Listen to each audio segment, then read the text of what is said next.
اس کا بس ایک ہی حل ہے کہ تم میرے ساتھ چلو، پھر ہمیں کوئی الگ نہیں کر سکے گا۔ رحمت نے مجھے پیشکش کی۔ کیا سچ میں؟ پھر ہم کبھی الگ نہیں ہوں گے؟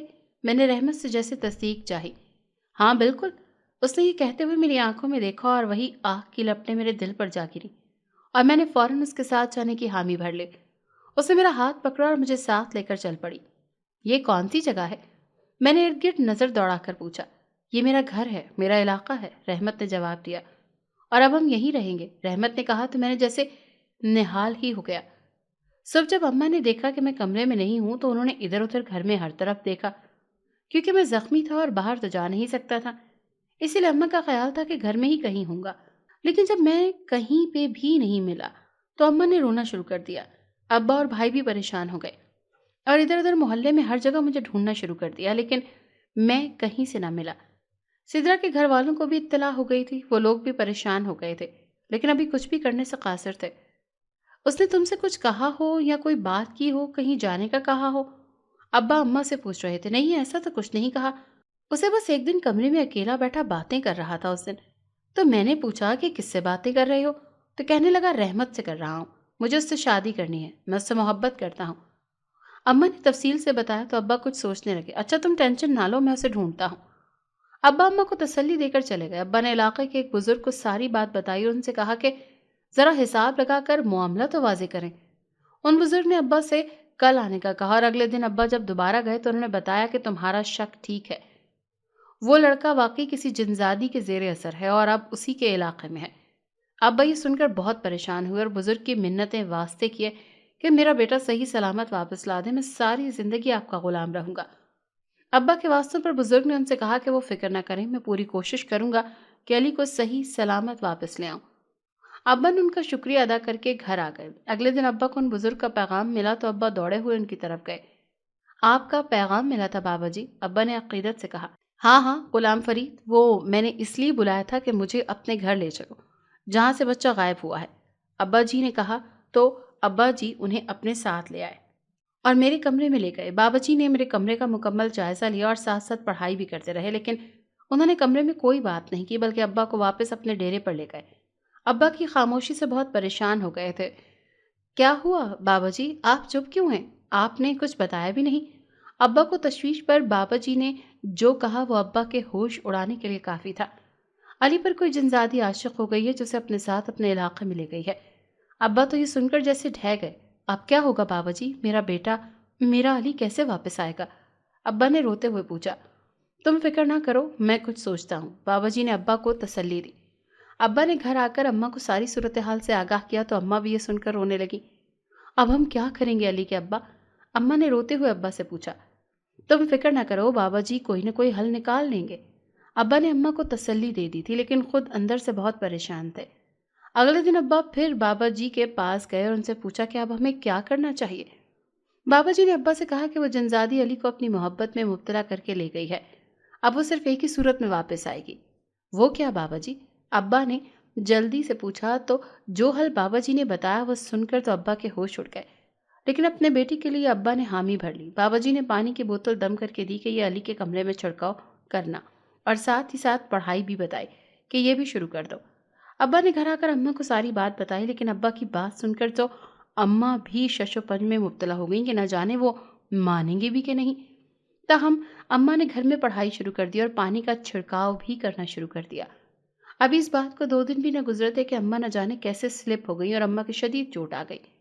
اب اماں بستر پر تھیں اور ٹانگ پر پلاسٹر تھا۔ اماں کو اب کچھ دن اسی طرح بستر پر رہنا تھا۔ ابا نے بابا جی کو بتایا تو انہوں نے کہا کہ یہ اس جنزادی کا کام ہے، وہ نہیں چاہتی کہ اس کے کام میں کوئی رکاوٹ آئے، کیونکہ اماں کی پڑھائی سے وہ تنگ ہو رہی تھی، اسی لیے اس نے اماں کو دھکا دے دیا اور اماں بستر کی ہو کر رہ گئی۔ بابا جی نے ابا سے کہا کہ جو حل میں نے بتایا اسے جلد از جلد کرو، یہ نہ ہو کہ تمہارے باقی گھر والوں کو بھی نقصان پہنچے۔ ابا کا فکر اور پریشانی کے مارے برا حال تھا، لیکن ابھی کچھ کر نہیں سکتے تھے۔ اس رات میرے کمرے سے پھر آوازیں آ رہی تھیں۔ ابا نے سنا کہ میں اور رحمت باتیں کر رہے ہیں۔ ابا بہت خوفزدہ ہو گئے اور صبح ہوتے ہی بابا جی کے پاس چلے گئے اور انہیں بتایا۔ بابا جی نے کہا وہ جنزاتی بہت طاقتور ہے، ہمیں اس کی طاقت کے مطابق ہی اس کا توڑ کرنا ہوگا، ورنہ علی کبھی بھی واپس نہیں آ سکتا۔ بابا جی کے یہ کہنے کی دیر تھی کہ ابا تڑپ اٹھے۔ نہیں نہیں بابا جی، مجھے میرا بیٹا ہر قیمت پر واپس چاہیے۔ ابا نے کہا تو بابا جی کہنے لگے کہ ٹھیک ہے، پھر جو میں نے کہا ہے وہ کرو۔